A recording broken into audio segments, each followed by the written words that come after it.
of all those documents is on there, so you don't have to worry about filling them out.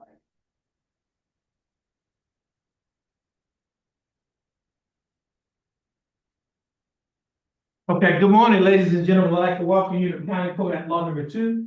My name is Judge Terrence Holmes. I'm the presiding judge here at County Court at Law Number 2. You have been asked to come to court this morning for what we call an arraignment. And what the arraignment is, it's an opportunity for the court to tell you what you've been charged with, what your rights are, and what your options are concerning your case. The case that you have in this court is a criminal case. It is a misdemeanor criminal case. Criminal cases are divided into felonies and misdemeanors. Your felony cases are referred to as your more serious type of criminal offenses, whereas your misdemeanor cases are normally referred to as your petty offenses. Does not mean that they're not serious, it just means that they're not as serious as a felony case. And when I use the term serious, what I'm talking about the facts of the case and the possible punishment that a person can receive if they are convicted of the offense. Now, as a defendant in a criminal case, you have rights. And we're going to talk about the rights that you have as a defendant in a criminal case. But first, I'd like to inform you that felony cases are divided into 5 categories. We'll start at the top and work our way on down to the bottom. You have the capital murder, first-degree felony, second-degree felony, third-degree felony, and the state jail felony. Now, if a person is convicted of a state jail felony, the range of punishment is minimum 6 months to a maximum of 2 years in the state jail and a fine that does not exceed $10,000. If a person is convicted of a third-degree felony, the range of punishment is minimum 2 years to a maximum of 10 years in the state penitentiary and a fine that does not exceed $10,000. If a person is convicted of a second-degree felony, the range of punishment is minimum 2 years to a maximum of 20 years in the state penitentiary and a fine that does not exceed $10,000. If a person is convicted of a first-degree felony, the range of punishment is minimum 5 years to a maximum of 99 years to life in the state penitentiary and a fine that does not exceed $10,000.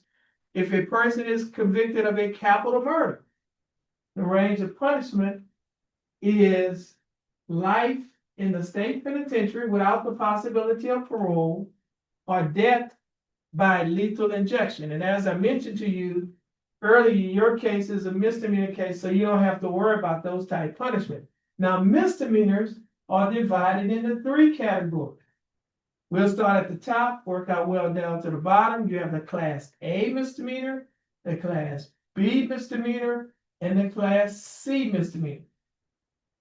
Now, the Class C misdemeanor basically are cases that start in the city court, we call it the municipal court, or the JP court, which is the justice court, and they come to this court when a person is convicted in one of those courts and they appeal their case, and essence they're asking for a new trial. They get a whole new trial, and the case comes here. Now, the punishment range does not change, and the punishment range is a fine only, and the fine cannot be above or exceed $500.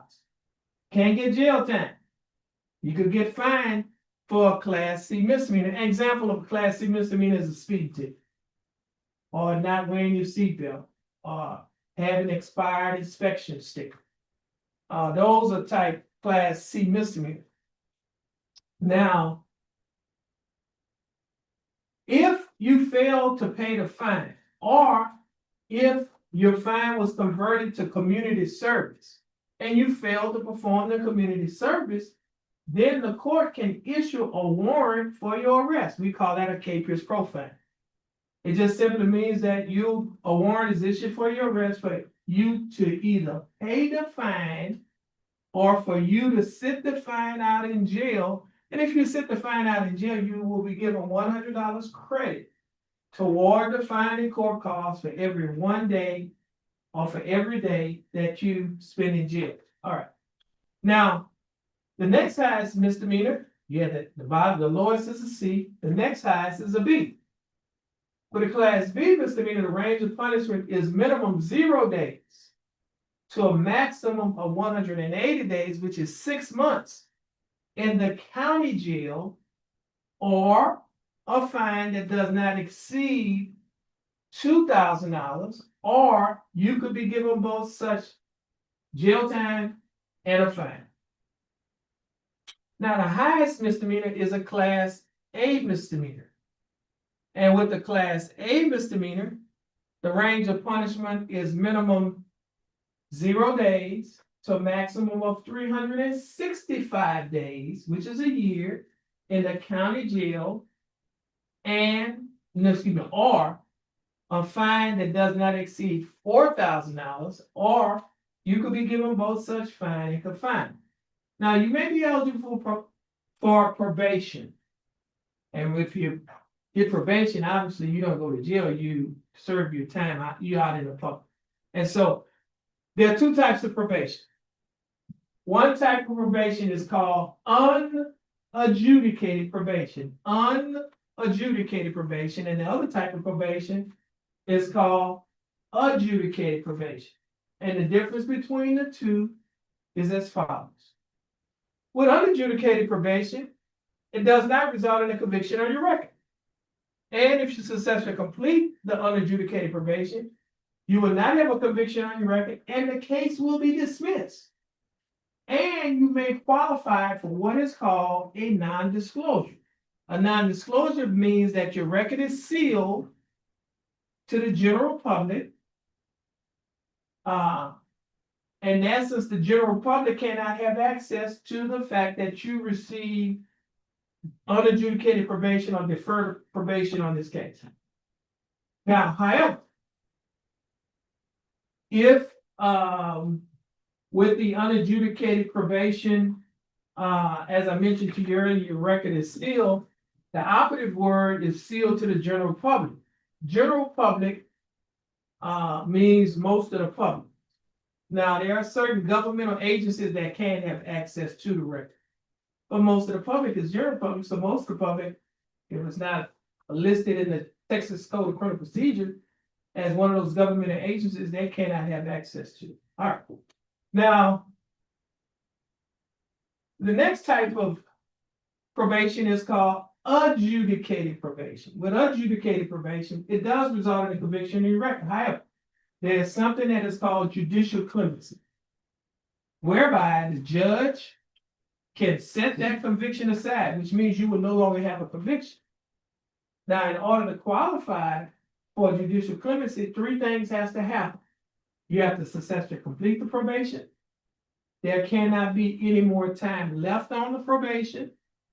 And you have to be successfully discharged or let off the probation by the probation department. And if those 3 things happen, then the court or the judge has the discretion to set your conviction aside, and you will no longer have a conviction for that offense on your record. Now, if you get another conviction later on, we call that a subsequent conviction. If you get another conviction later on, then the case that you received judicial clemency on can be brought back up. It can be resurrected, revived, brought back up, and it could be used against you. And if you try to get a license with CPS, which is Child Protective Services, they can deny giving you a license, or if you have a license, they can revoke or suspend your license. Now,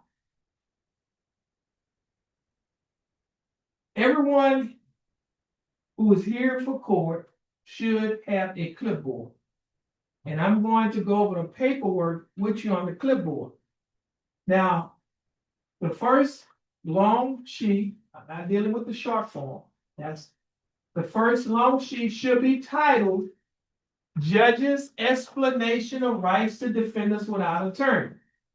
Now, before everyone leaves here today, everyone is going to sign and you're going to make a choice at the bottom. But we're going to start at the top. This form states that as a defendant in a criminal case, you have three options. Number one, the three options regarding your right to have an attorney. Number one, you may hire an attorney. Okay?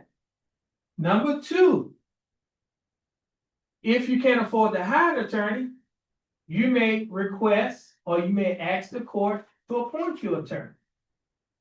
And number three, you may represent yourself. That is, you know you have a right to have an attorney. You can waive, which means to give up your right to have an attorney. You want to represent yourself. You can do that. Okay. Now, the first paragraph, one sentence paragraph, under number 3 states that if you want an attorney and you have enough money to hire an attorney, your case will be reset. Reset means you will be given another court date from today to give you time to hire an attorney.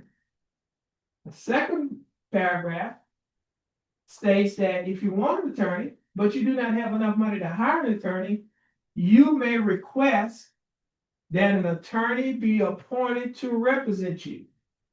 But you must first fill out a financial questionnaire so that the proper person can determine whether or not you qualify for a court-appointed attorney.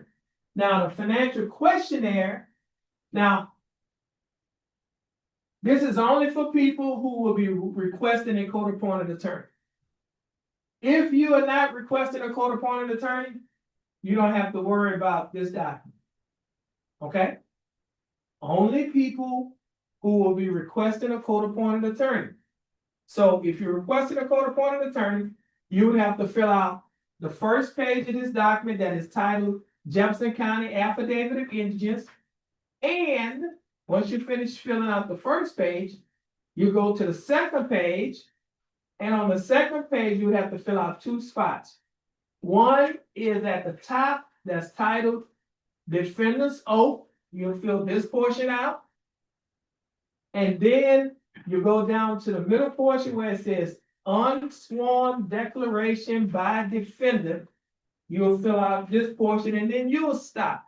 This is only for individuals who will be requesting a court-appointed attorney. Okay. Now, going back to this first document, the third paragraph below number 3 is for people who will be waiving or giving up their right to have an attorney. This is for people who like to represent themselves. Now, it states that, now, let me just back up. If you represent yourself, that simply means that you are acting as your own attorney. And so just like the attorney, your attorney would be able to talk to the district attorney about your case. You can talk to the district attorney or the assistant district attorney about your case. Why? Because you are acting as your own attorney. You're representing yourself. And so this paragraph states that if you are representing yourself, you cannot talk to the prosecutors. We call prosecutors, assistant district attorney call them prosecutors. And we have 2 of them here. You may not speak to them unless you first sign a waiver of your right to have an attorney. In essence, the waiver says, I know I have a right to have an attorney. However, I'm giving up my right to have an attorney and I want to represent myself. That's what the waiver is. Now, the waiver, this is a document on the clipboard. This is only for people who will be representing themselves. If you're not representing yourself, so for example, if you want to hire an attorney, you don't need to sign it. If you are asking for a court-appointed attorney, you don't need to sign it. Only people who will be representing themselves. You have to read this document that is titled Waiver of Counsel for purposes of entering a guilty plea or proceeding to trial. You will read it and sign it and date it. And that's it. All right. Now, going back to our first document. those individuals who will be representing themselves, there's a paragraph here in block form, second to the last paragraph. It states that you should be aware that there are dangers and disadvantages of self-representation. Waiving your right to an attorney representing yourself may result in the worst outcome for you and your case, including the loss of significant rights and opportunities related to military service, possession of firearm, housing and public benefits, child custody, immigration status for non-citizens, and employment. Now, the last one sentence paragraph down here is for individuals who will be representing themselves. It states that if you're representing yourself, you may change your mind at any time and request that an attorney be appointed to represent you. So, for example, let's say you're representing yourself and you want, say, for example, you want probation. And you talk to the assistant district attorney and they're offering jail time. And you don't want jail time. But you can say, well, Judge, I changed my mind. I don't want to represent myself. I want to apply for court-appointed attorney. Okay? I want an attorney to represent me. So you can do that. So at any time, if you're representing yourself, you can change your mind and request that an attorney be appointed to represent you. All right. Now, at the bottom of this document, in bold letters, it states defender's choice. Mark initials next to only one choice. Everybody here is going to make a choice. If your choice is to hire your own attorney, then you'll place your initials on the first line to the left. If that's your choice. And then you'll sign at the bottom where it says defendant, and you will date it today's date, September 16, 2024. Excuse me, 2025. Now, if you've already hired an attorney to represent you, then you'll place your initials on the second line to the left, and then you'll place the name of the attorney that you hired on the line to the right.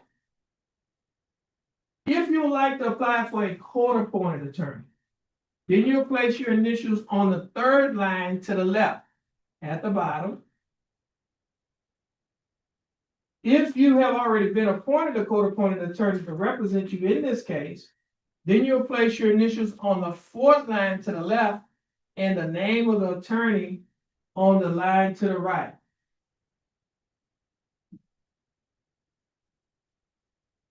And if you would like to waive your right to an attorney and represent yourself, then you'll place your initials on the fifth line to the left.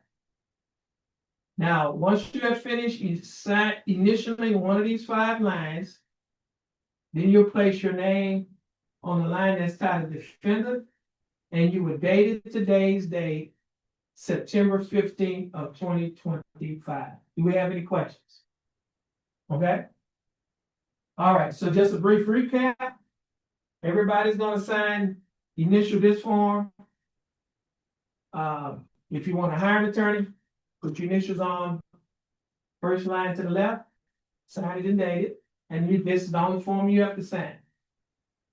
If you would like to apply for a court-appointed attorney, place your initials on the third line, sign and date it, and then you'll fill out the first page of this document is titled Jefferson County Affidavit of Appendages. And then you go to the second page, fill out the top portion that's titled Defendant's Oath. In the middle portion, that's titled Unsworn Declaration by Defendant, and then you'll stop. If you want to represent yourself, going back to the first page.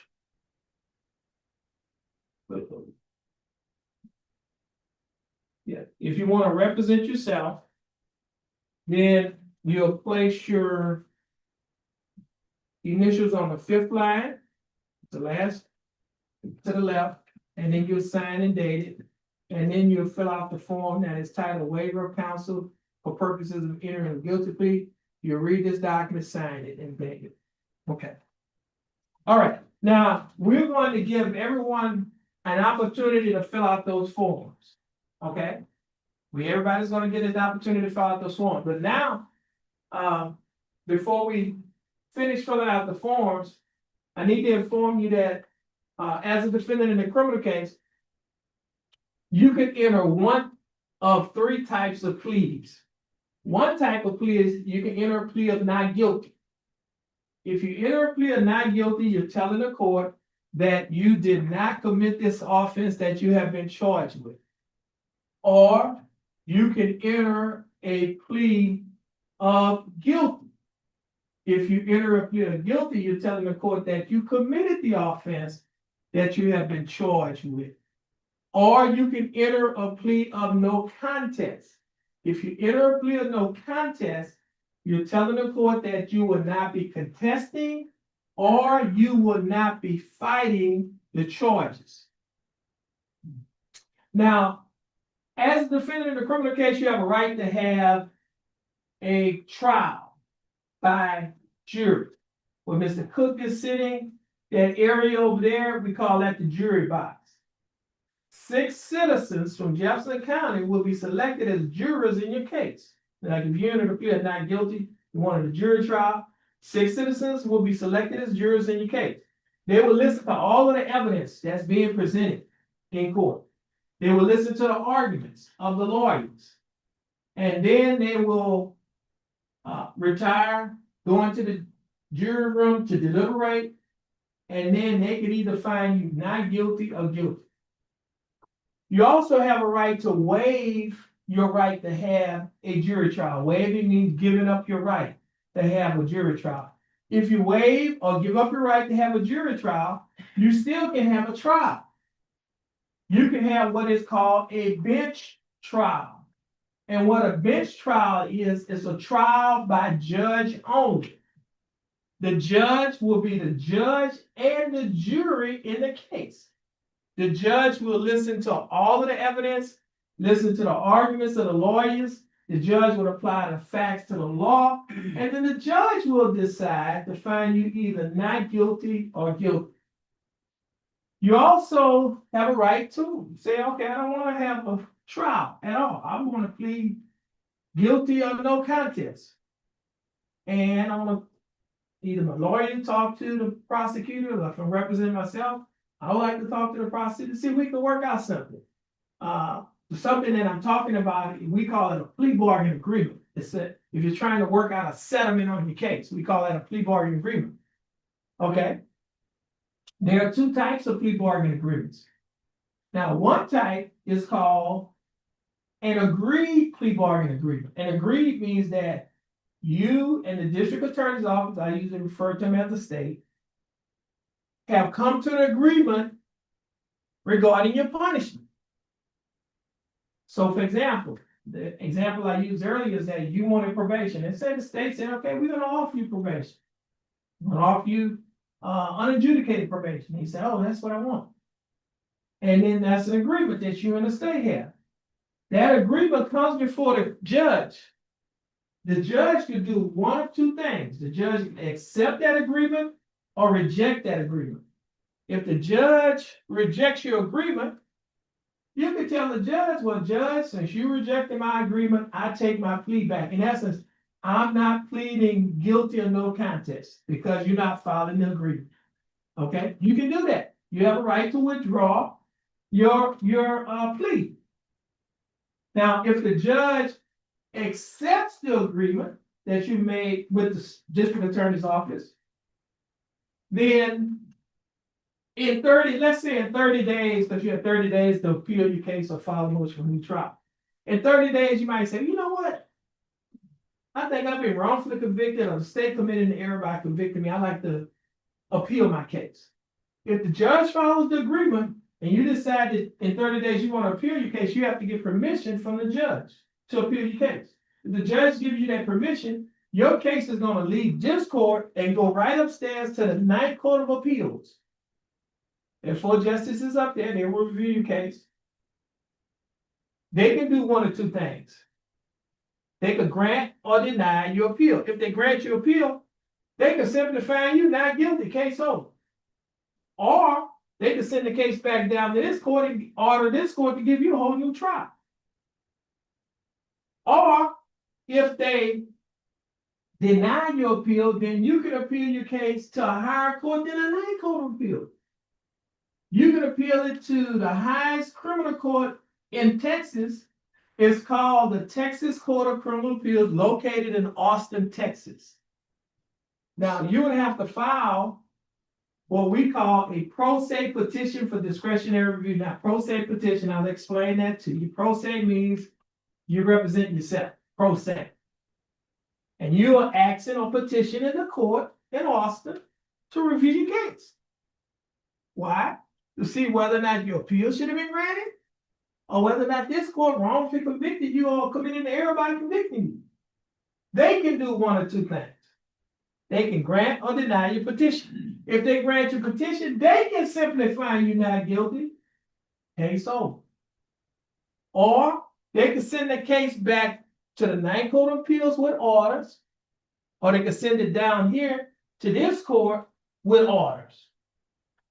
Now, if they deny your petition, then at that point, your conviction will stand. All right. Now, the other right that you have, the other thing that I need to talk about is you and the state have talked, y'all tried to reach a settlement. You wanted probation, they want jail time, but you don't want to go to trial, but you still want to, you want to get a punishment that you want. You can have what is called an unagreed plea bargain agreement. Unagreed means that you and the state have not been able to reach an agreement, and you want the judge to decide what your punishment is. Okay? And the judge is going to apply the facts to the law, and your punishment is going to be within the punishment range of your offense. All right. Now, you also have a right to have witnesses to come to court. If you want to go to trial, you have a right to have witnesses to come to court. Witnesses, they'll sit in that area, in that chair back there where that microphone is. We call that the witness stand. And what they will do, they can testify. They can testify for you, against you. If you represent yourself, you can ask some questions. You have a lawyer representing you, your lawyer can ask some questions. We call that either direct examination or cross-examination. Now, you also have a right to waive your right to have witnesses. Waiving your right to have witnesses means that you will not be calling witnesses. Now, just because you are not calling witnesses does not mean that the state will not be calling witnesses, because they will be calling witnesses in your case. Now, you also have what is called a Fifth Amendment right against self-incrimination. The Fifth Amendment of the United States Constitution gives us a right not to incriminate ourselves in cases that people have against us. Okay? In essence, you have a right to remain silent, not say anything. I know a lot of times we watch television shows like Law and Order. We see a television lawyer go up to the witness stand and ask the witness a question, and the witness say, "I take the fifth." What he's saying is, I'm exercising my Fifth Amendment right to the United States Constitution to remain silent. And I'm not saying anything. And if you think about it, it makes sense why you should have a right to remain silent. Why? Because the state of Texas, or the government, has the burden of proof. They have to prove that you committed this offense beyond a reasonable doubt. You don't have to prove that you committed it. Why should you help them? So you have a right against self-incrimination. You don't have to say anything. Right? And the state, the government, the district attorney's office cannot force you to take the witness stand to testify against yourself. They can't do that. You say, "I take the fifth," you exercise or invoking your Fifth Amendment right against self-incrimination. Now, the next right that you have a right to have what is called discovery. Discovery means you have a right to see that all the evidence that the state has and that the state will be using against you in your case. You have a right to see witness statements, your statements, police reports, lab reports. You have a right to see photos, video recordings, listen to audio recordings. see any type of instruments or documents, whatever evidence they have, you have a right to have access to that. Now, you can waive or give up your right to discovery, meaning that you will not have access to it. Now, everyone that's here for a case, charges has been filed on, you've been arrested, you've been placed in Jefferson County Jail, you're out of jail on bond. You're either out of jail on what is called a cash bond, which means you pay the full amount of the bond to get out of jail. You're out of jail on a surety bond, which means that you pay a bondsman a percentage of the bond to get out of jail. Or you're out of jail on a PR bond or a personal recognizance bond, which means that you did not have to pay any money to get out of jail. You were released under your own personal recognizance. I've said that to say this. Bless you. Every day that you spent in jail, you can get credit toward your fine and court costs and toward your punishment. So, for example, the operative word is every day. Every day. So let's say you were booked into jail at 11:59 p.m. on last night. And then you booked out of jail at 12:01 a.m. this morning, 2 minutes later. That's 2 minutes, but it's 2 days. Why? Because it's 2 different days. So you get credit for 2 days. Okay, so for example, if you spend 5 days in jail, state is offering you 5 days in jail, you would not have to spend any more time in jail. Why? Because the time that you spent in jail, it will be used as credit for time served. You've already served your time. You don't have to serve another 5 days. So you get credit for time served. Now, if the state is offering 7 days, you spend 5 days, that simply means you only have to serve 2. Why? Because you already have 5. So we say 5 from the 7, that leaves 2. Now, every day that you spend in jail, you are credited $100 for every day that you spend in jail. So, for example, spend 5 days in jail, that's $500. State is offering fine and court costs of $500. That means you don't have to pay anything. Why? Because the time that you spent in jail is already paid it off. Therefore, it would be taxed and retired. If the state is offering fine and court costs of $700, then that means that you would have to pay $200 because you already have $500 credit. We subtract 5 from the 7, that leaves 2. You'll be required to pay the $200 on the day that the case is taken care of. Now, if you cannot pay it, no problem, because we could put you on what is called a payment plan. You pay off the fine and court costs in small monthly installments until it's paid off. Now, if you do not have the income to pay off the payment plan, no problem, because we can convert the fine and court costs to community service. So every 1 hour community service that you perform at a nonprofit organization in Jefferson County, you will receive $12.50 toward your fine and court costs. So if you work 8 hours, 1 day, community service, that's $100 that will go toward your fine and court costs. So in our scenario, your $200, you work 2 8-hour days, you have worked off your fine and court costs. That's $200. All right. Now, Jefferson County District Attorney's Office has a program for people who haven't been in trouble before. So if this is your first time being charged with a criminal offense, they have a program where they will dismiss your case and you can get it wiped off of your record like it never happened. Okay? The program is called pretrial diversion. Now, in order to qualify for pretrial diversion, it has to be your first time having cases or a case or cases filed against you. You have to have an attorney to assist with the application process. And it cannot be an offense for unlawfully carrying a weapon or resisting arrest. If you qualify, you get into the program, your case is dismissed, you can get it expunged. We call it expunged from your record. Expunged means wiped off, deleted, or erased from your criminal history. So if, for example, if your record if it looked like this here with the case on it, when it gets expunged, it looks like this. Okay, when somebody go to look at it as is gone. All right.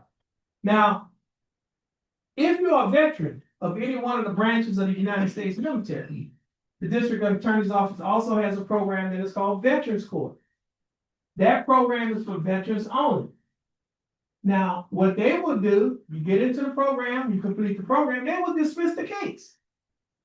And if you successfully complete the program, you can get what is called a non-disclosure, where your record is sealed to the general public.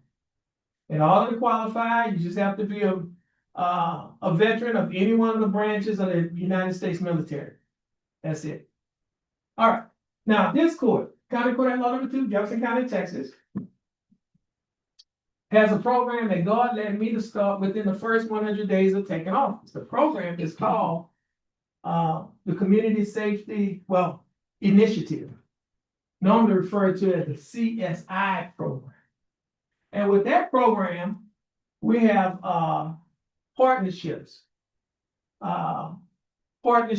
in with various agencies in our local community. One of the agencies that we have a partnership with is the Spindletop Center. Spindletop Center is our local mental health center in our Southeast Texas region, and they have the expertise to address mental health issues. Now, in order to participate in the program, you do not have to be incompetent. You do not have to be incompetent and insane. You can merely suffer from anxiety or depression or any other host of mental illnesses. And so they have the expertise to address your mental health needs. Now, what they will do, and we have some folks from Spindletop here today, basically, they can do a private interview in our bureau room, or they can do it at their facility, or they can do it by phone, whichever is convenient for you. They can do an assessment, which is to determine what the mental health issue is, and they can develop a treatment plan to address the mental health issue for either outpatient and inpatient treatment. If you have issues with drugs or alcohol, Spindletop has a program that is called ATAR. It's ATAR. It's an acronym that stands for Addiction Treatment and Recovery. We also have a partnership with our local drug and alcohol council that has a program that is called OSAR, acronym OSAR, that stands for Outreach, Screening, Assessment, and Referral. Both of those programs are drug and alcohol recovery programs. And what they will do a screening, an assessment, and then they can develop a treatment plan for either outpatient or inpatient treatment. If you are unemployed or if you're looking for a better job, we have a partnership with the Golden Triangle Empowerment Center, who has a partnership with Lamar University. Lamar University has a program, it's an acronym that's CICE. It stands for Center for Innovation, Commercialization, and Entrepreneurship. It is a job training and a job placement program in the hotel industry, the shipping industry, and the chemical industry. Once you are trained in any one of those areas that you select, they will help you or assist you to get a job in the area that you're trained in. Now, if you have not graduated from high school, if you do not have your GED, they have a GED program where you can get your graduate equivalency diploma. Now, all of these programs that I just mentioned to you are free. Does not cost you anything but time.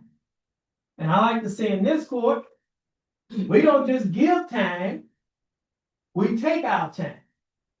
That is, we do not just arrest the problem, we address the problem. And we believe that if we address the problem, we can produce productive people. And if we produce productive people will not commit crimes. Why? Because they have too much to lose. And so I say that when you come to County Court at Law Number 2, we do not just have court as usual. We have unusual court. And it's not because we're different, but it's because we're trying to make a difference in the lives of the individuals that comes before this court. And if we make a difference in their life, we'll make a difference in their home. And if we make a difference in their home, we'll make a difference in the community. Why? Because what comes out of the home goes in the community. And so if you're interested in any one of these programs, just let us know. And we have brochures that we can give you to talk to the people that you need to talk to get into these programs. Now, at this time, we have a gentleman by the name of Mr. Johnny Stewart. He's with the Family Services, and he's going to tell you about a program that we call BIP, Batters Intervention and Prevention Program. It's for individuals who have cases involving family violence. They can tell you, he can tell you more about that program. It's part of the pretrial diversion program, which means if you get in the program, you complete the program, your case gets dismissed. And you may qualify to get it removed off your record. Okay, so at this time, we'll have Mr. Johnny Stewart. Thank you, Judge. You're welcome. Good morning.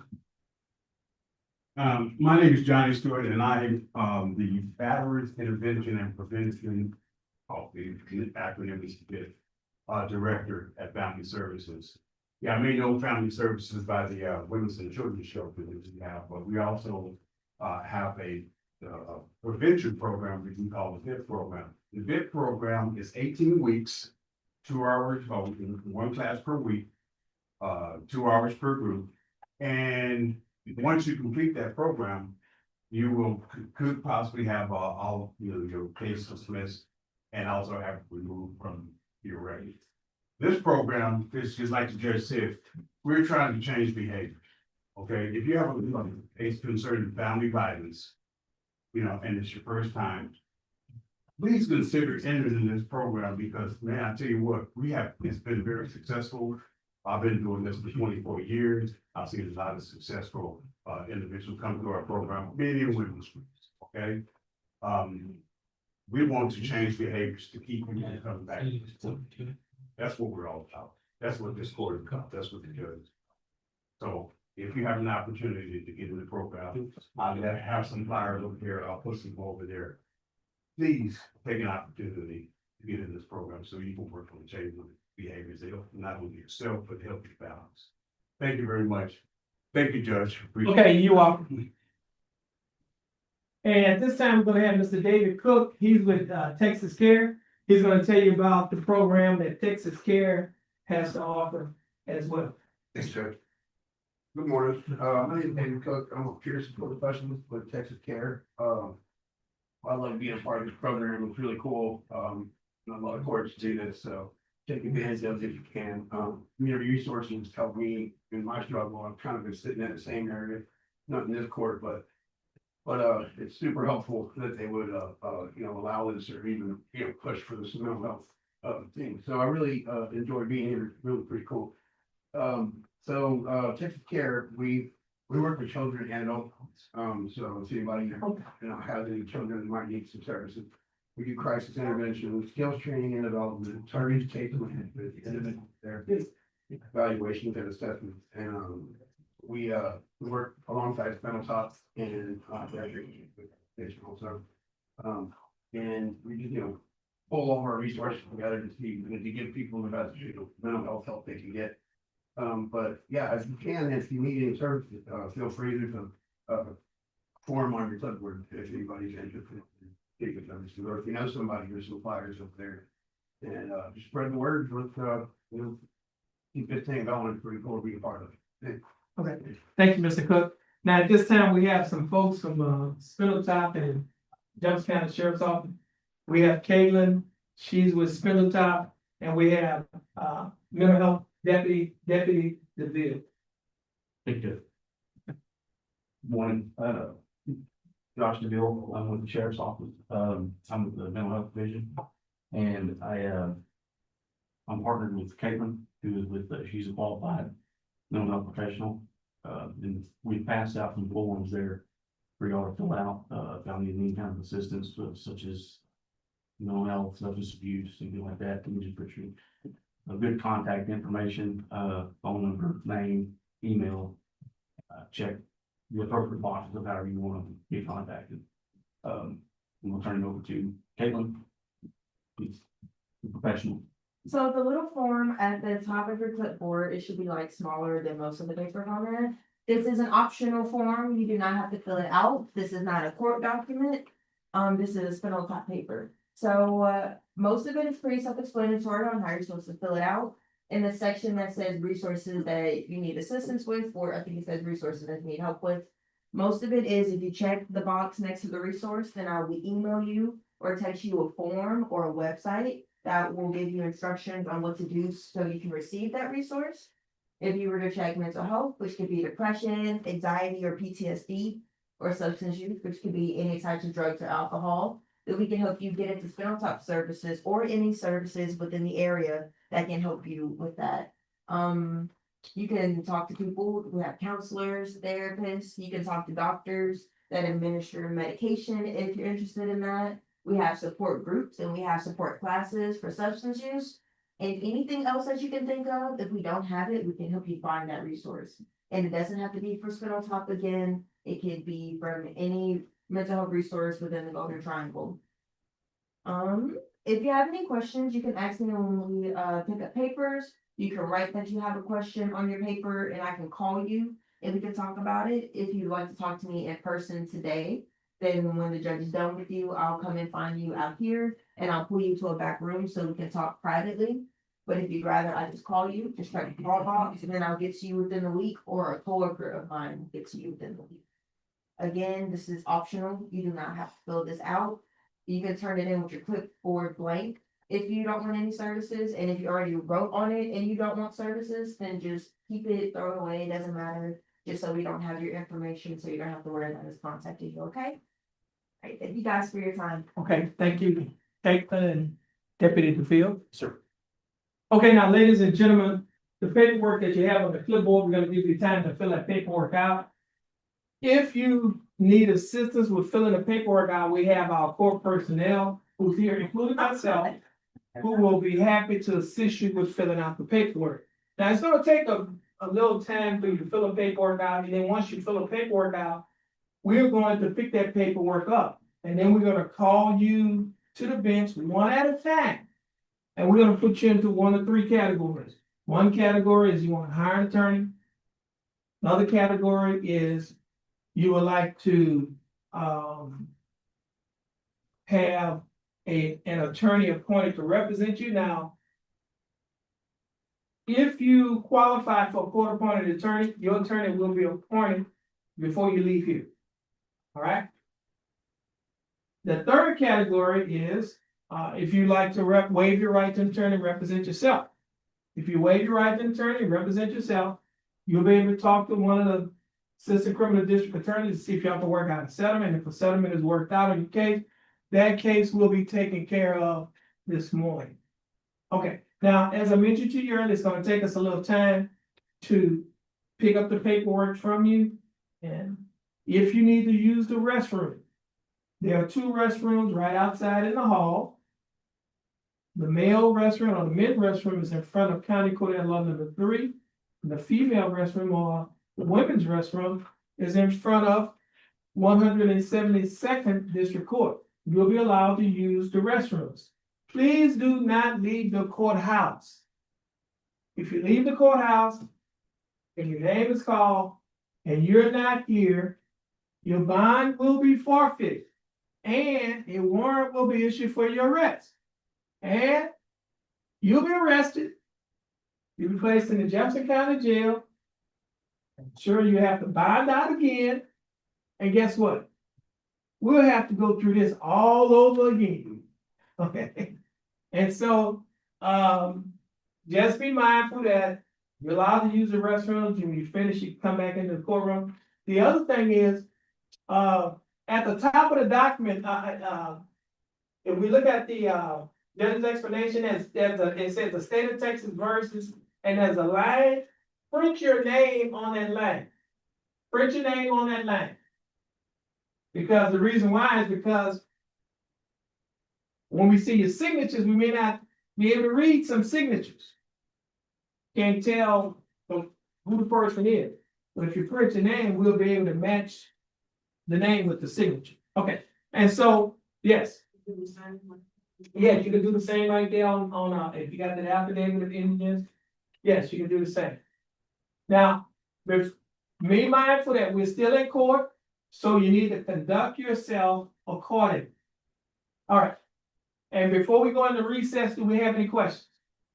Any questions? Any questions? Okay, and so if you need assistance with your paperwork, just raise your hand and we'll have someone to come out to help you, or we'll call you up so that we can help you. All right, court is in recess. Make sure before you leave out, go to the hallway, make sure you're done with your paperwork, so not you will prolong the process.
Jefferson County Court at Law number 2 is back in session. The court is in session in cause number 24 CCCR 0824. Case is filed in the state of Texas versus Austin Joseph LaFleur.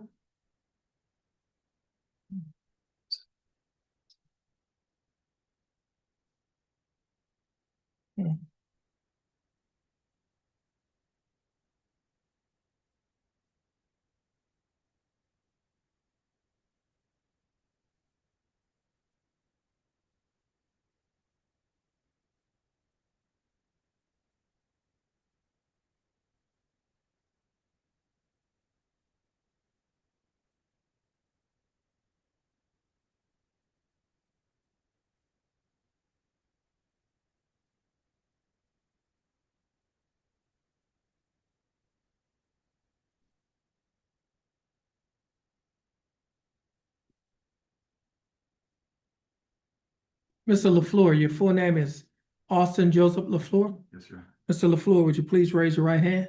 Mr. LaFleur, do you swear affirm to tell the truth, the whole truth, and nothing but the truth, so help you God? Mr. LaFleur, you may put your hand down. How are you doing, Mr. LaFleur? I'm doing fine, thanks for asking. Mr. LaFleur, you're represented in your case by your attorney, Megan Minaldi. Ms. Minaldi, how are you doing? I'm good, Judge. How are you? I'm doing fine. Ms. Minaldi, do you waive a record in Mr. LaFleur's case? Yes, Judge. Okay. State is represented in this case by Attorney Shane Hilton. Attorney Hilton, how are you doing? I'm good, Your Honor. Thank you. You're welcome. Mr. LaFleur, I have before me a document that is titled Information. This information was filed by the Jefferson County District Attorney's Office. In this information, Mr. LaFleur, it alleges that you, Austin Joseph LaFleur, on or about January 19th of 2024, while you were in Jefferson County, Texas, that you committed the Class A misdemeanor offense of interfering with emergency assistance. Mr. LaFleur, do you understand what you've been charged with? Yes, Your Honor. And to this charge, Mr. LaFleur, how do you plead guilty, not guilty, or no contest? No contest, Your Honor. Are you pleading no contest freely and voluntarily? And are you pleading no contest because you do not wish to fight or contest the charges? Mr. LaFleur, I also have before me a document that is titled Misdemeanor Plea Admonishment. This document is also labeled as State's Exhibit number 1. Do you reckon? Judge, you had a pop-up. Sorry. Okay. Do you recognize this document? Yes, sir. On page 2 of the same document, there's a set of initials on line next to box that's check no look contendere, which means no contest. Did you place your initials on this document? Yes, sir. On page 3 of the same document, there's a signature at the top above the line that's titled Defendant. Is that your signature? Yes, sir.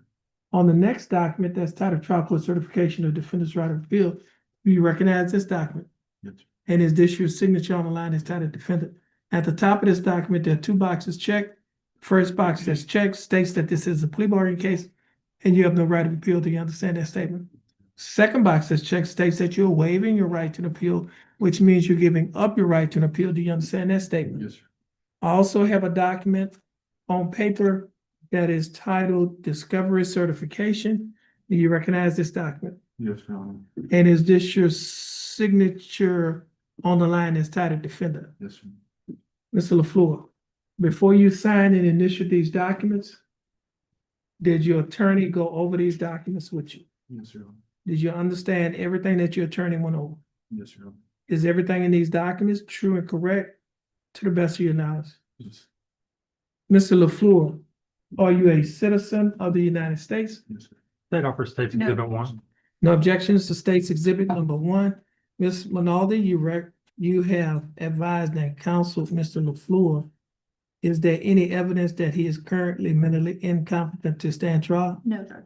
And Mr. LaFleur, your attorney, Ms. Minaldi, has advised and counseled you. Are you satisfied with her representation? Yes, sir.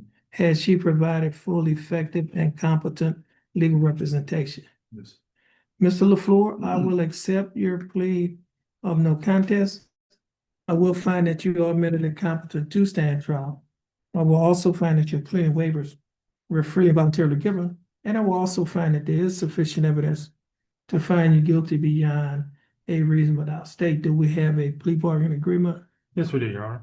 And what is the agreement? We'd ask the court for 1 year deferred adjudication of repayment of court costs and successful completion of anger management, as well as the standard terms and conditions of probation, and the state waives the fine and any community service hours.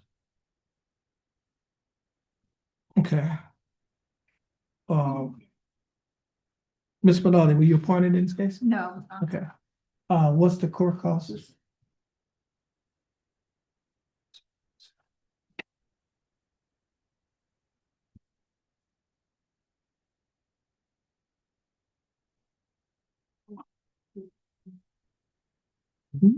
Yes, there's a felony cause number. That's to dismiss as part. Oh, of this yeah. plea. That dismissal will be submitted across the hall once we've entered fully into the plea hearing. So that's part of the plea bargain agreement? Yes, Your Honor. Okay. You got a phone call? It's 24 DCCR 0711. That's correct.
Okay.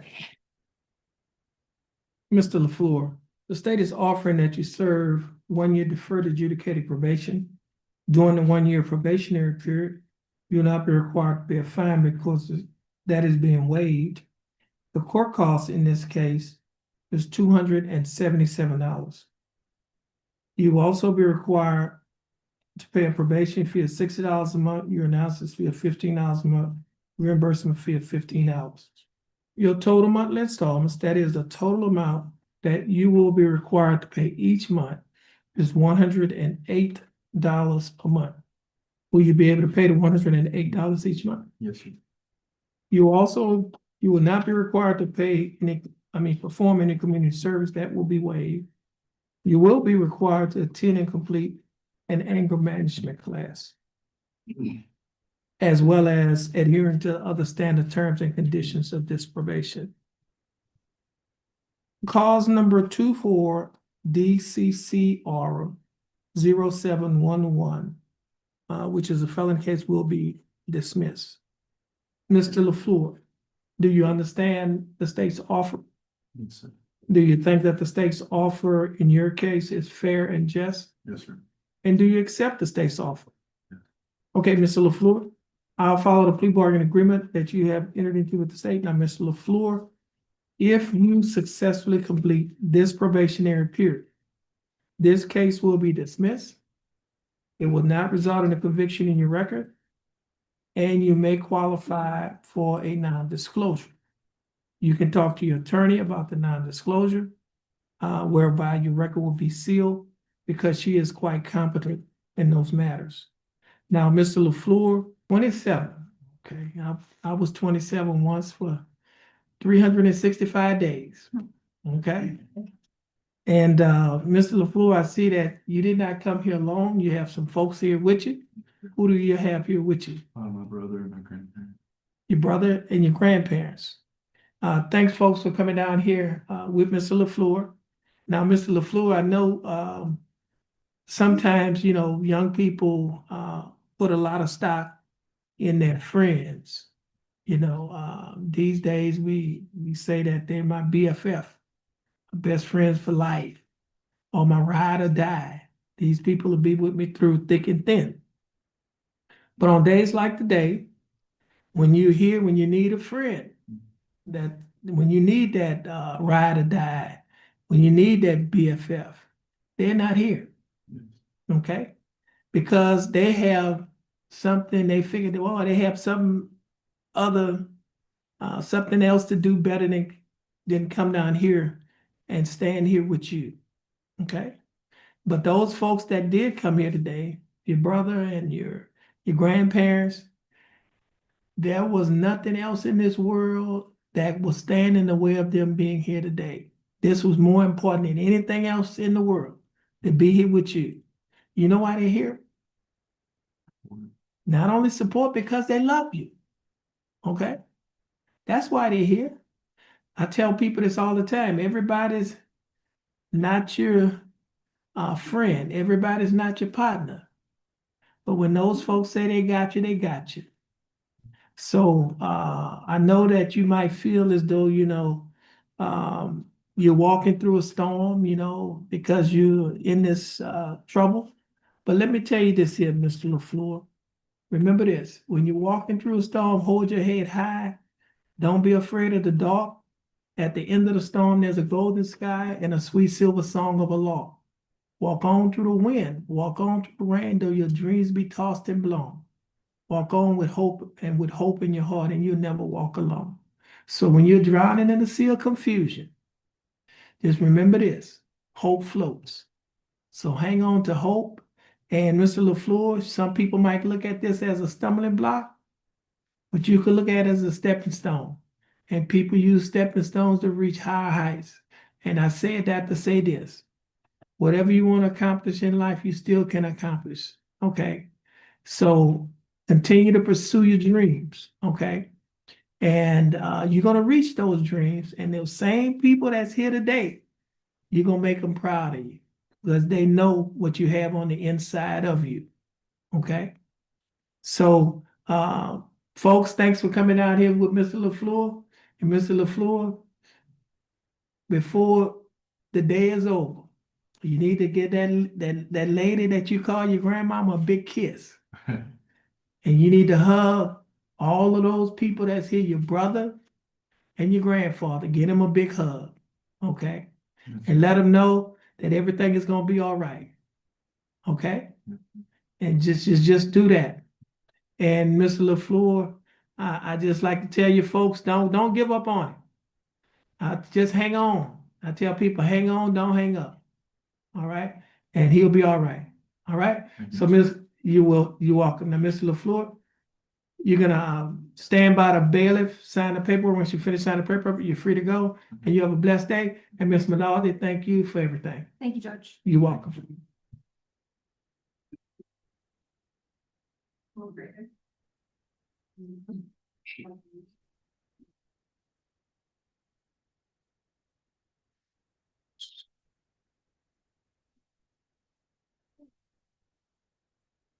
Gaston Andrew Kuntz.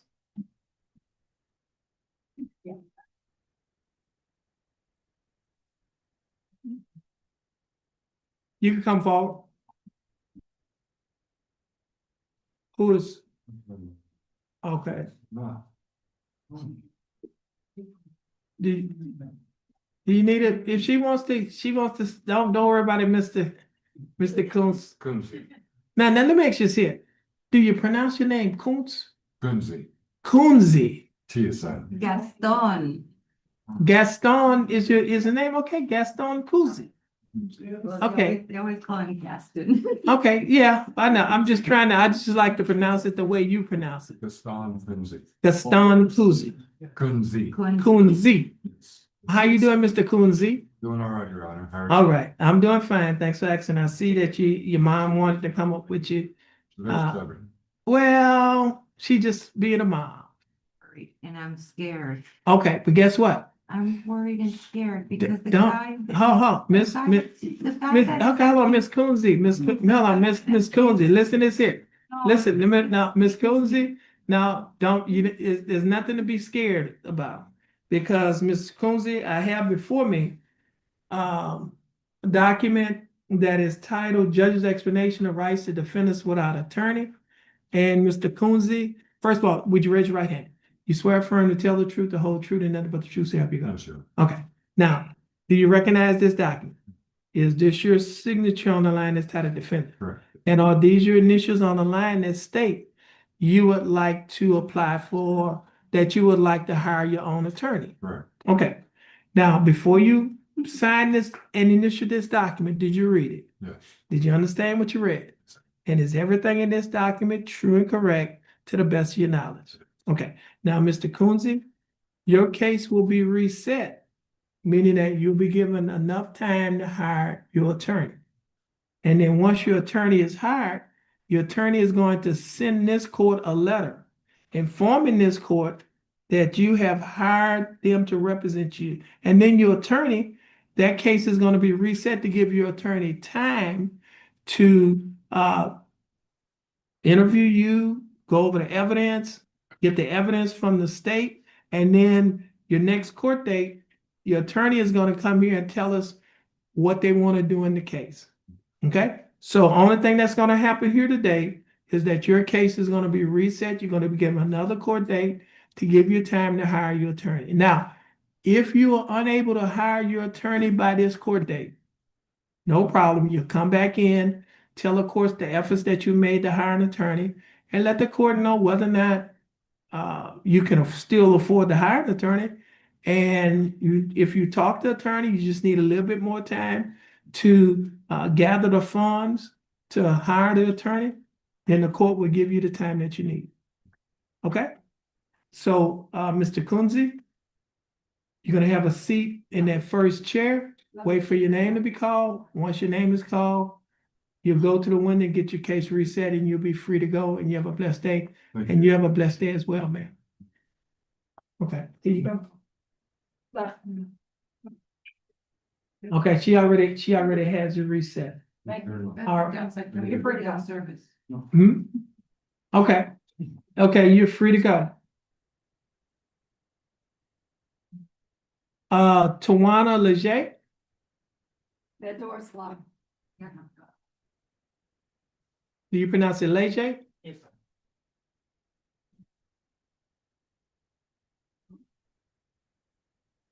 Miss Leger, your full name is Tawana R. Leger? Yes. Miss Leger, would you please raise your right hand? Miss Leger, do you swear or affirm to tell the truth, the whole truth, and nothing but the truth so help you God? Miss Leger, you may put your hand down. How are you doing, Miss Leger? I'm doing fine, thanks for asking. Now, Miss Leger, I have before me a document that is titled Judge's Explanation of Rights to Defendants Without Attorney. Do you recognize this document? Yes, sir. Is this your signature on the line that's titled defendant? Yes. Are these your initials on the line that state that you would like to hire your own attorney? Now, Ms. Leger, before you sign this document, did you read the document? Yes.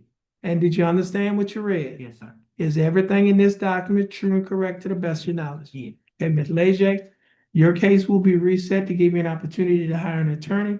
And once your attorney is hired, your attorney is going to contact this court by letter informing this court that they have been hired and your case will be reset from a different day. Now, if you're unable to hire an attorney by that date, then when you come back to court, you'll tell the court that either you still want to hire an attorney if you did not have enough, or you may not have enough money to hire an attorney, and then we'll tell you what your rights are. Okay? So this case will be reset. And once your case is reset, you'll be free to go.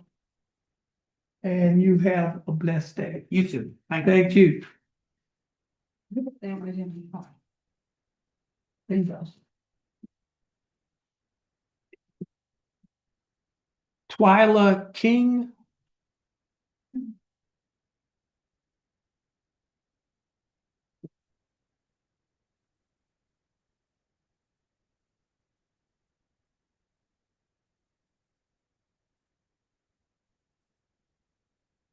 Miss King, did I pronounce your first name properly? Twyla. Okay. Miss King, would you please raise your right hand? Do you swear or affirm to tell the truth, the whole truth, and nothing but the truth so help you God? Yes. Miss King, you may put your hand down. How are you doing, Miss King? I'm doing fine. Thanks for asking. Now, Miss King, I have before me a document that is titled Judge's Explanation of Right to Defendants Without Attorney. Do you recognize this document? And is this your signature on the line that's titled defendant? And are these your initials on the line that state that you have hired James Paget? Now, Ms. King, before you signed and initialed this document, did you read the document? Did you understand what you read? Was everything in this document true and correct to the best of your knowledge? Now, Ms. King, your case will be reset to give Mr. Paget an opportunity to contact the court to inform the court that he has been hired. And then once he does that, your case will be reset on a date to give Mr. Paget enough time to do what we call discovery, which is mean to gather all the information, talk to the prosecutors, and also do an investigation as well as interview. Now, Ms. King, before your case is reset, the bailiff is going to hand you a document that is titled Standard Bond Conditions in County Court at Law Number 2. I'm going to go over these bond conditions with you. And it states, following the return of a criminal information in County Court at Law Number 2 of Jefferson County, Texas, all bail bonds executed for release of any defendant named herein or are subject to the additional conditions. Number 1, the defendant shall commit no offense against the laws of this state, any other state, or of the United States. Do you understand that condition? Condition number 2, defendants shall submit to testing for drugs and alcohol at any time as directed by the court. The court may revoke the bond and order the arrest of any defendant who A, refuses to submit to a test for drugs and alcohol when directed to do so by the court, or B, submit to a test for drugs and alcohol, and the test indicates the presence of drugs and alcohol in the defendant's body. Do you understand that condition? And condition number 3, defendant shall not communicate either directly or indirectly with the alleged victim of the pending offense, and the defendant shall not go near any residence, school, or other location frequented by the alleged victim. Do you understand that condition? And condition number 4 does not apply. Now, Ms. King, if you violate any one of these conditions, your bond will be revoked, and if your bond is revoked, a warrant will be issued for your arrest. You'll be arrested and placed in Jefferson County Jail. Do you understand? Okay, now, Ms. King, your case is going to be reset. Have a seat in that first chair on the wall. Just go to the window. And then once you get your reset, you're free to go. And you have a blessed day. Thank you.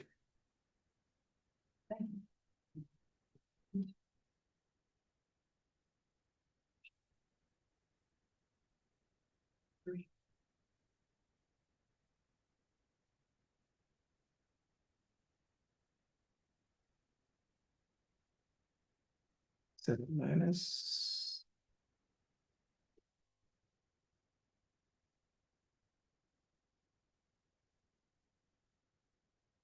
Is that Johan Eduardo Atlantis? Johan?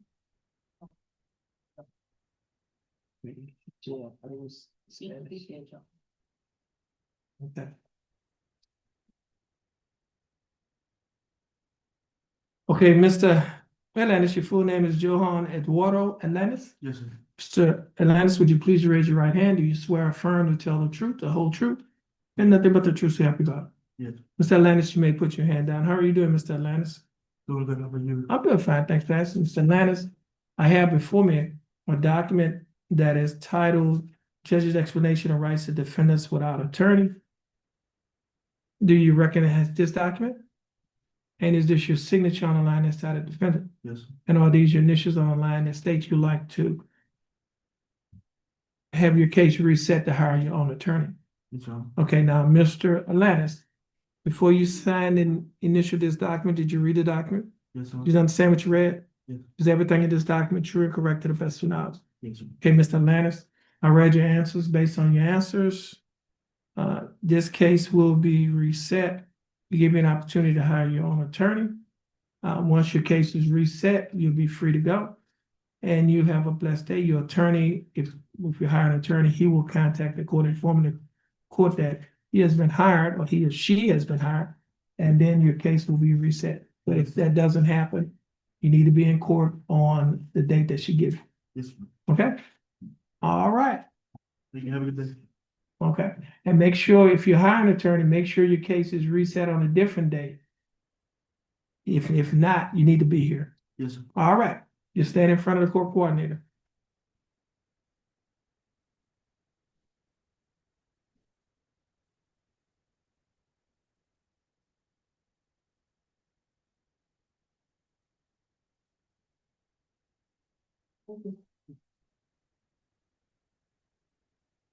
Benny Roy Bennett Jr.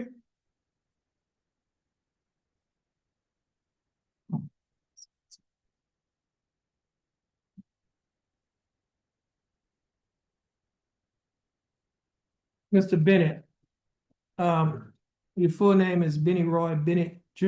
Yes, sir. Mr. Bennett, would you please raise your right hand? Mr. Bennett, do you swear affirm to tell the truth, the whole truth, and nothing but the truth, so help you God? Mr. Bennett, you may put your hand down. How are you doing, Mr. Bennett? I'm doing well, and thank you for asking me yourself. I'm doing fine, thanks for asking. Now, Mr. Bennett, I have before me a document, actually two documents. The first document is titled Judge's Explanation of Rights to Defendants Without Attorney. You recognize this document? Yes, I do. Is this your signature on the line that's titled Defendant? Yes, And are these your initials on the line that state you'd like to apply for court-appointed attorney? yes, I also have another document that is titled Jefferson County Affidavit of Indigence. You recognize this document? I am. And on page 2 of this document, there's a signature above the line that is titled Defendant's Signature. Is this your signature? Yes. Now, Mr. Bennett, before you sign and initial these documents, did you read the documents? Or did you have somebody to help you go over this document? Huh? Did you understand what you read? Is everything in these documents true and correct to the best of your knowledge? Yes. Okay, Mr. Bennett, I read your answers. Based on your answers, you meet the eligibility requirements for the appointment of a court-appointed attorney. And the attorney that will be appointed to represent you in this case is Attorney Giles Cole. Attorney Cole will be given information to contact you, and you will be given permission to contact him. Our court coordinator will give you that information. But before she gives you that information, the bailiff is going to give you some bond conditions. I'm going to go over these bond conditions with you. And Mr. Bennett, the document is titled Standard Bond Conditions in County Court at Law Number 2. Do you see that title? I do. And it states, following return of a criminal information in County Court at Law Number 2 of Jefferson County, Texas, all bail bonds executed release of any defendant named herein are ordered subject to the additional conditions. Number 1, defendant shall commit no offense against the laws of this state, any other state, or the United States. Do you understand that condition? Yes. That was condition number 1. Now, condition number 2, defendant shall submit to testing for drugs and alcohol at any time as directed by the court. The court may revoke the bond and order the arrest of any defendant who A, refuses to submit to a test for drugs and alcohol when directed to do so by the court, or B, submit to a test for drugs and alcohol, and the test in the case of presence of drugs and alcohol in the defendant's body. Do you understand that condition? I do. And condition number 3, the defendant shall not communicate either directly or indirectly with the alleged victim of the pending offense, and the defendant shall not go near any residence, school, or other location frequented by the alleged victim. Do you understand that condition? I do. Now, condition number 4 does not apply. However, condition number 5 does apply. And condition number 5 states defendant shall wear a global positioning monitoring system device at the defendant's expense with written verification being submitted to the court. Have to change that. It's going to be within 3 days. Do you understand that condition? No, I don't. Okay. You have to get a GPS ankle monitor. You wanna change this on his Judge? Yeah, I will. And that would be for, As a condition of you being released on bond.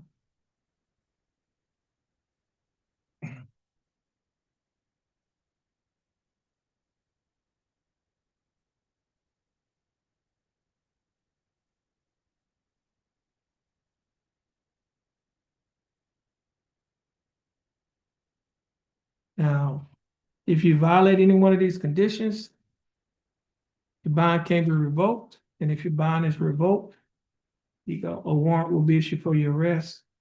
You'll be arrested and placed in Jefferson County Jail. The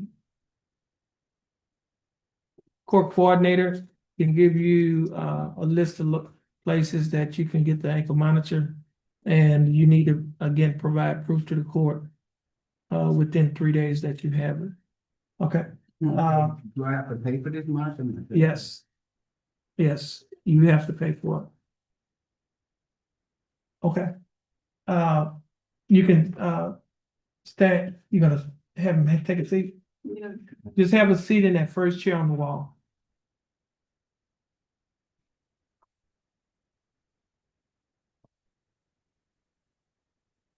Carolyn Marie Holloway.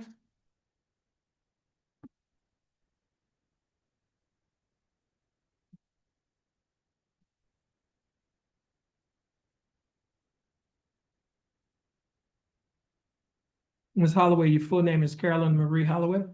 Ms. Holloway, would you please raise your right hand? Ms. Holloway, do you swear affirm to tell the truth, the whole truth, and nothing but the truth, so help you God? Ms. Holloway, you may put your hand down. How are you doing, Ms. Holloway? I'm doing fine, thanks for asking. Ms. Holloway, I have two documents before me. The first document is titled Judge's Explanation of Rights to Defendants Without Attorney. You recognize this document?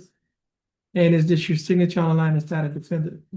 Are these your initials on the line that state you would like to apply for court-appointed attorney? I also have another document that is titled Jefferson County Affidavit of Indigence. You recognize this document? On page 2 of this same document, there's a set of initials, well, there's a signature on the line that's titled defendant's signature. Is this your signature? Now, Ms. Holloway, before you signed and initialed these documents, did you read the documents? Did you understand what you read? And is everything in these documents true and correct to the best of your knowledge? Ms. Holloway, I read your answers. Based on the answers, you meet the eligibility requirements for the appointment of a court-appointed attorney. And the attorney that will be appointed to represent you in this case is Attorney Mark Faggett. Attorney Faggett will be given information to contact you, and you will be given information to contact him. Our court coordinator will give you that information. Once she gives you that information, you'll be free to go, and you have a blessed day. Okay, please have a seat in that first chair on the wall. Esperanza Zapata.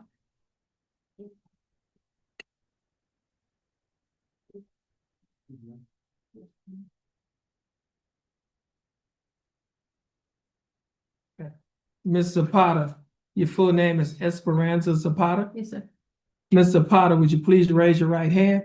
Ms. Zapata, do you swear or affirm to tell the truth, the whole truth, and nothing but the truth, so help you God? Yes, sir. Ms. Zapata, you may put your hand down. How are you doing, Ms. Zapata? I'm doing fine. How about yourself? I'm doing fine, thanks for asking. Ms. Zapata, I have before me a document that is titled Judge's Explanation of Rights to Defendants Without Attorney. You recognize this document? Yes, sir. And is this your signature on the line that's titled defendant? Yes. And are these your initials on the line Yes, sir. that state you'd like to apply for a court-appointed attorney? I also have another document that is titled Affidavit of Indigence. Do you recognize this document? Yes, sir. On page 2 of this same document, there's a signature above the line that's titled defendant's signature. Is this your signature? Now, Ms. Zapata, before you signed and initialed all of these documents that I just showed you, did you read the documents? Yes, sir. Do you understand what you read? Yes, sir. Is everything in these documents true and correct to the best of your knowledge? Yes, sir. Ms. Zapata, I read your answers. You meet the eligibility requirements for the appointment of a court-appointed attorney. And the attorney that will be appointed to represent you in these two cases is Attorney Jack Lawrence. Attorney Lawrence will be given information to contact you, and you will be given information to contact him. Our court coordinator will give you that information. Once she gives you that information, you'll be free to go. And you have a blessed day. Okay, thank you. Have a seat in that second one. You're welcome.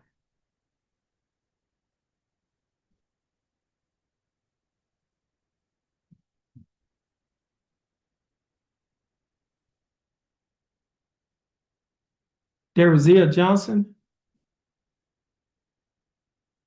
Derazia.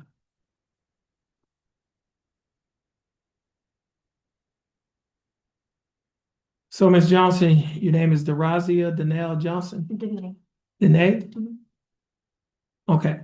Ms. Johnson, would you please raise your right hand? Ms. Johnson, do you swear or affirm to tell the truth, the whole truth, and nothing but the truth, so help you God? Yes, sir. Ms. Johnson, you may put your hand down. How are you doing, Ms. Johnson? I'm doing fine, thanks for asking. Ms. Johnson, I have before me two documents. The first document is titled Judge's Explanation of Rights to Defendants Without Attorney. You recognize this document? Yes, And is this your signature on the line that's titled defendant? yes, sir. Or are these your initials on the line that state you like to apply for court-appointed attorney? I also have another document that's titled Jefferson County Affidavit of Indigence. You recognize this document? On page 2 of this same document, there's a signature above the line that's titled defendant's signature. Is this your signature? Ms. Johnson, before you signed and initialed these documents, did you read the documents? Yes, Did you understand what you read? Yes. Is everything in these documents true and correct to the best of your knowledge? Ms. Johnson, I read your answers. Based on your answers, you meet the eligibility requirements for the appointment of a court-appointed attorney. And the attorney that will be appointed to represent you in these cases is Attorney Todd LeBlanc.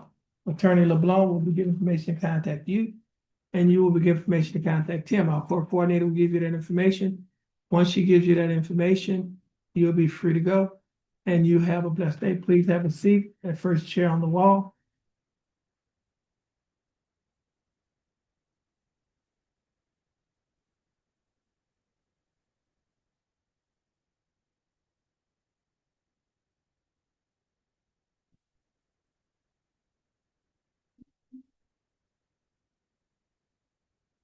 Ladris Javon Love.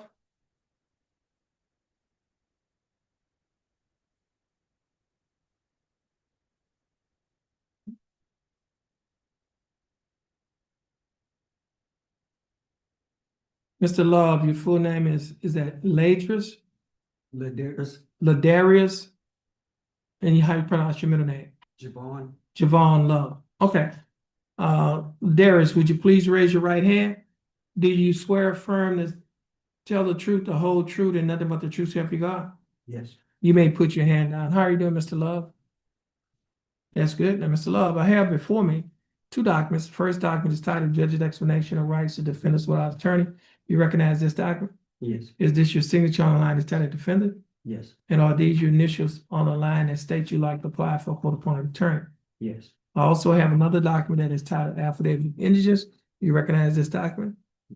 On page 2 of this same document, there's a signature above the line that is titled Defendant's Signature. Is this your signature? Yes. Now, Mr. Love, before you signed and initialed these documents that I just showed you, did you read the documents? Yes. Did you understand what you read? Yes. And is everything in these documents true and correct to the best you know? Mr. Love, I read your answers. Based on your answers, you meet the eligibility requirements for the appointment of a court-appointed attorney.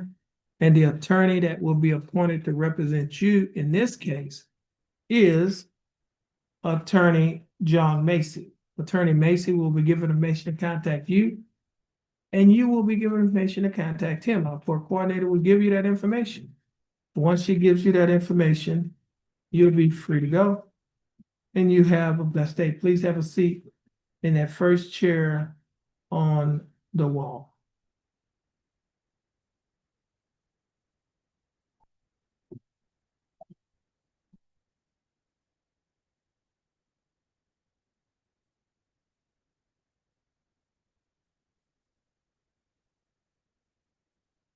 Tamia Thomas.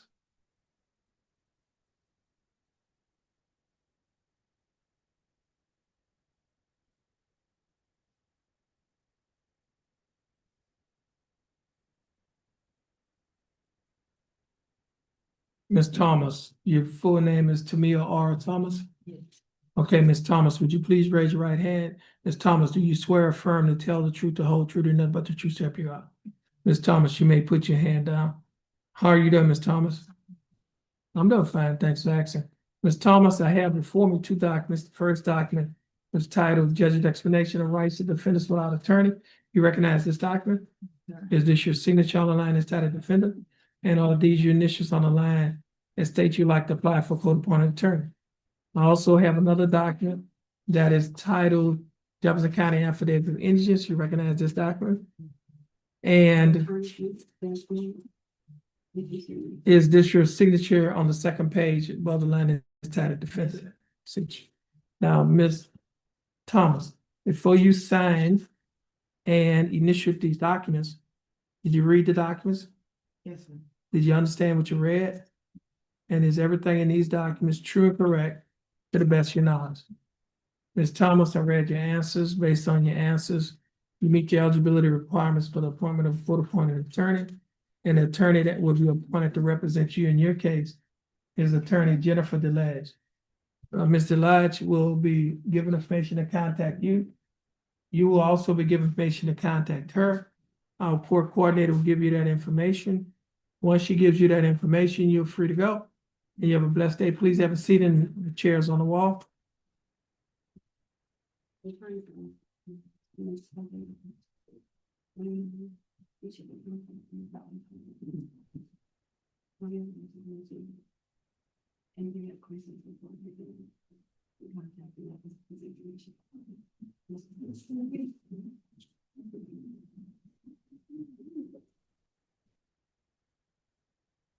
That door is locked, huh? Isn't it?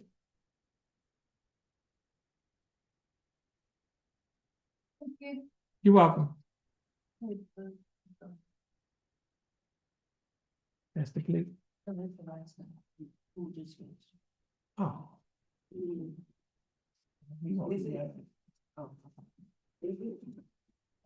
Yeah, I'm not doing him like he's. Let's see, we have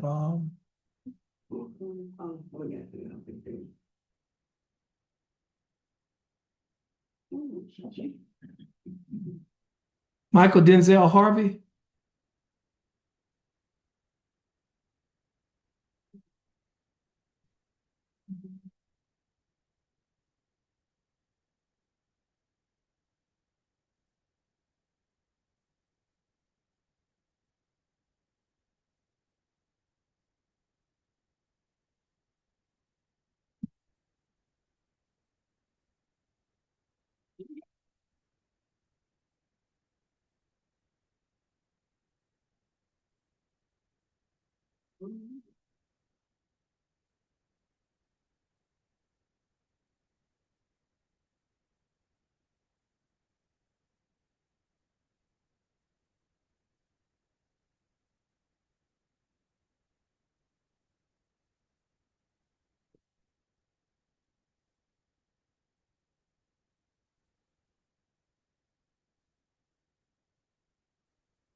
Mr. Harvey, your full name is Michael Denzel Harvey. Mr. Harvey, would you please raise your right hand? Mr. Harvey, do you swear affirm to tell the truth, the whole truth, and nothing but the truth self you got? Yes. Mr. Harvey, you may put your hand down. How are you doing, Mr. Harvey? That's good. Now, Mr. Harvey, before we get started, I need to inform you that you have a right to have a record made of this proceeding or this case. However, you also have a right to waive or give up your right to have a record. Do you waive or give up the right to have a record? A record is where a court reporter is typing down everything that's being said. You waive it, all right? Now, Mr. Harvey, I also have before me a document that is titled Judge's Explanation of Rights to Defendants Without Attorney. You recognize this document? And is this your signature on the line that's titled Defendant? Or are these your initials on the line that state you'd like to waive your right to attorney and represent yourself? I also have a document that is titled Waiver of Counsel for Purposes of Entering Guilty Plea or Proceeding in Trial. You recognize this document? And is this your signature on the line that's titled Defendant? Now, Mr. Harvey, before you signed and initial these documents, did you read the documents? Did you understand what you read? And is everything in these documents true and correct to the best of your knowledge? Mr. Harvey, I also have before me on my computer a document that is titled Information. This information was filed by the Jefferson County District Attorney's Office. In this information, it alleges that you, Michael Denzel Harvey, on or about June 4th of 2025, while you were in Jefferson County, Texas, that you committed the Class A misdemeanor offense of evading arrest detention. Mr. Harvey, do you understand what you've been charged with? Yes. And to this charge, Mr. Harvey, how did you plead? Guilty, not guilty, and no contest? Guilty. Are you pleading guilty freely and voluntarily? And are you pleading guilty because you are guilty? Yes, sir. Mr. Harvey, I also have before me a document on this computer tablet that is titled Misdemeanor Plea Admonishments. Do you recognize this document? On page 2 of this same document, there are 2 sets of initials. First set of initials are on a line next to a box that's checked guilty. Did you place your initials in that location? Second set of initials is on a line next to a statement that reads, I do not request discovery. I waive my right to discovery in this case and choose to enter a plea of guilty or no contest. And did you place your initials in this location? Yes, sir. On page 3 of the same document, there's a signature above the line that is titled defendant. Is this your signature? And on the next document that's titled charcoal certification of defendant's right of appeal, you recognize this document. And is this your signature on the line that's titled defendant? At the top of this document, there are 2 boxes checked. The first box is checked, states that this is a plea bargain case and you have no right of appeal. Do you understand that statement? Second box that's checked states that you're waiving your right to an appeal, which means you're giving up your right to an appeal. Do you understand that statement? Now, Mr. Harvey, before you signed and initialed all of these documents that I just showed you, did you read the documents? Did you understand what you read? And is everything in these documents true and correct to the best of your knowledge? Now, Mr. Harvey, are you a citizen of the United States? That offer States Exhibit 1. Now, Mr. Harvey, the state is offering States Exhibit number 1 to be used as evidence against you in your case. States Exhibit number 1 is the first document that I showed you on the tablet. This is the same document that have your initials in the 2 locations that I showed you, and it has your signature on page 3. Is it all right for the state to use this document as evidence in your case? Yes. Okay, no objections. State's Exhibit number 1 will be admitted. Mr. Harvey, are you a citizen of the United States? Now, okay. Now, Mr. Harvey,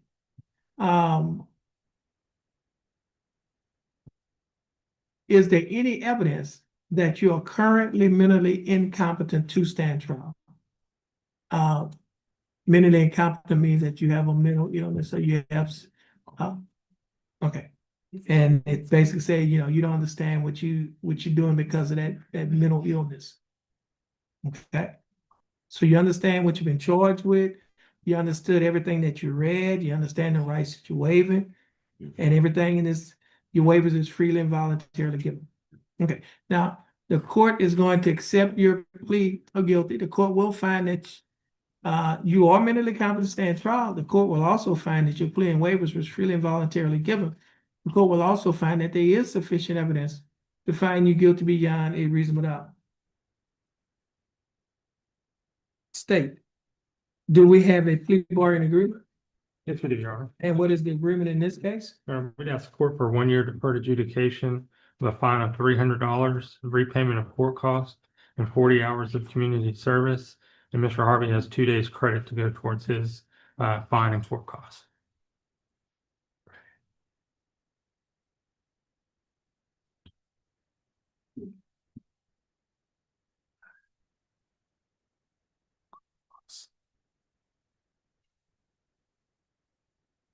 What's the court cost?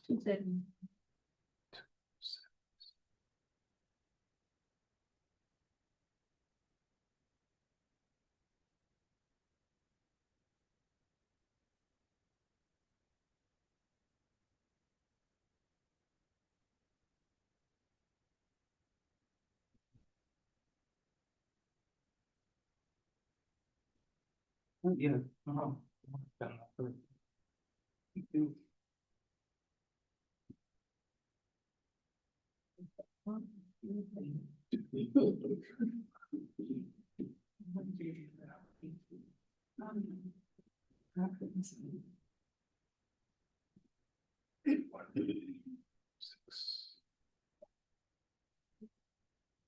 Okay, Mr. Harvey. The state is offering that you serve 1 year deferred adjudicated probation. During the 1 year probationary period, the court, well, you'll be required to pay a fine of $300 plus court costs of $277. You also be required to pay a probation fee of $60 a month, reimbursement fee of $15 a month, a reimbursement fee of $15 and a urinalysis fee of $15 a month.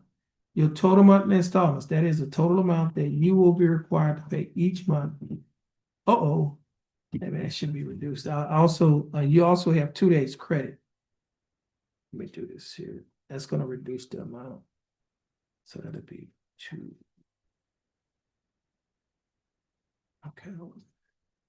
You will have 2 days credit that will go towards your court costs. So instead of the court costs being $277, it'll be $77. Okay? Let's see this.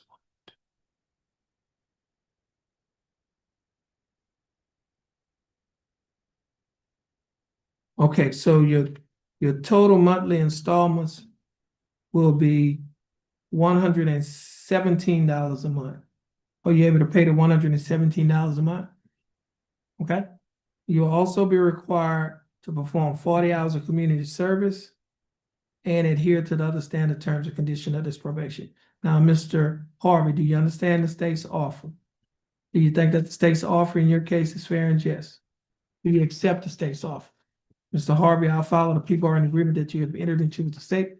Now, Mr. Harvey, if you successfully complete this probationary period, this case will be dismissed.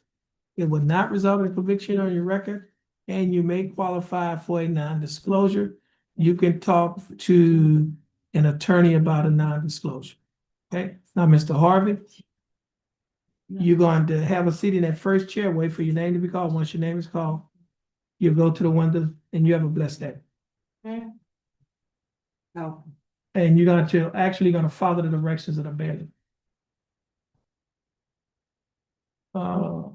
This is the second guy, the last guy.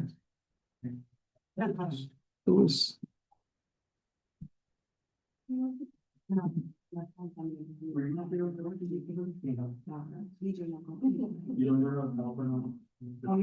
Joshua Lewis.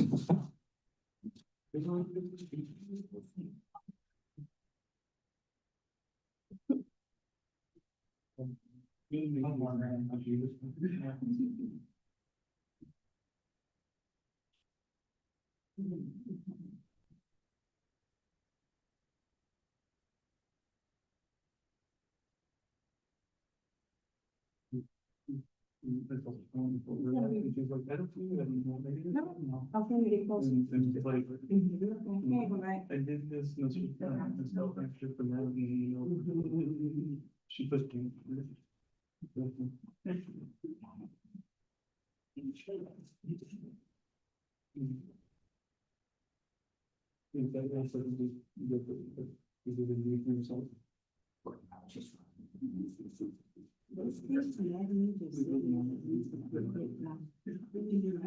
Okay, Mr. Lewis. Your full name is Joshua Keyshawn Lewis. Mr. Lewis, would you please raise your right hand? Mr. Lewis, do you swear or affirm to tell the truth, the whole truth, and nothing but the truth, so help you God? Mr. Lewis, you may put your hand down. How are you doing, Mr. Lewis? You blessed cannot be better than being blessed. Now, Mr. Lewis, I have before me 2 documents. The first document that I had, this is from the first document that I have is titled Judge's Explanation of Rights to Defendants Without Attorney. Do you recognize this document? And is this your signature? You didn't even sign it.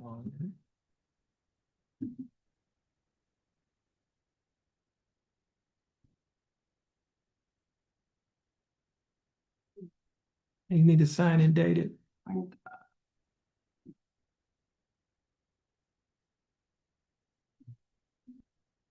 Folks from Spinotop, see here? No. Is the folks from Spinotop see here? They left, John. Okay. You need them? Well, yeah, what about I Mr.? already told him. I told him. Who you talking about? Book? Once you take it, okay. All right, now, Mr. Lewis, you recognize this document is titled Judge's Explanation of Rights to Defendants Without Attorney? Yes. Is this your signature on the line that's titled Defendant? Or these your initials on the line that state you like to apply for court-appointed attorney? I also have another document that's titled Jefferson County Affidavit of Injuries. Do you recognize this document? And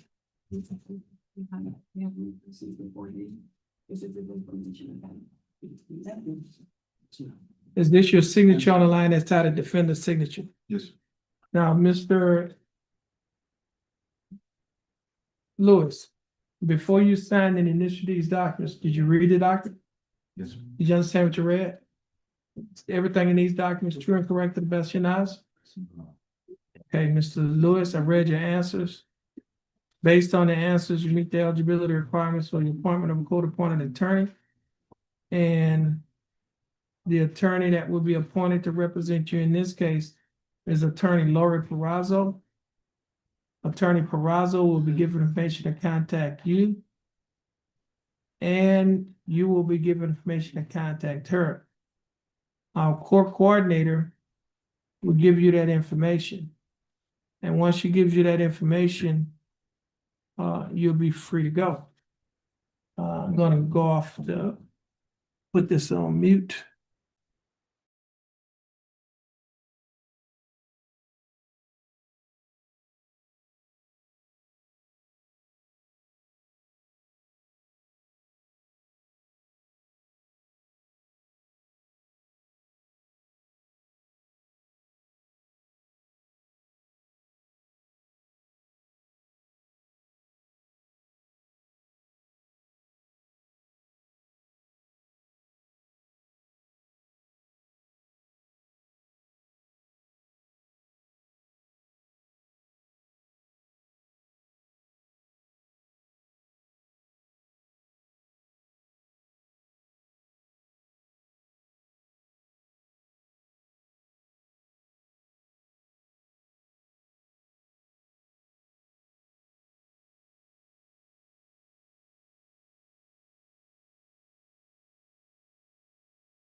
Jefferson County Court at Law number 2 is back in session. The cause number 25 CCCR 1734, cases filed in the state of Texas versus Rebecca Cano. Ms. Cano, was scheduled to be in court at 9 a.m. At about 9 a.m. We'll call you up. Just have a seat right there. Rebecca Cano was, scheduled to be in court this morning, at 9 a.m. At about 9 a.m., the court's bailiff called the name of Rebecca Cano at the courthouse door. Rebecca Cano did not answer. Rebecca Cano has not appeared in court since the court has been in session. The time now is 12:06 p.m. on today's date. Ms. Bailiff, would you please call the name of Rebecca Cano at the courthouse door?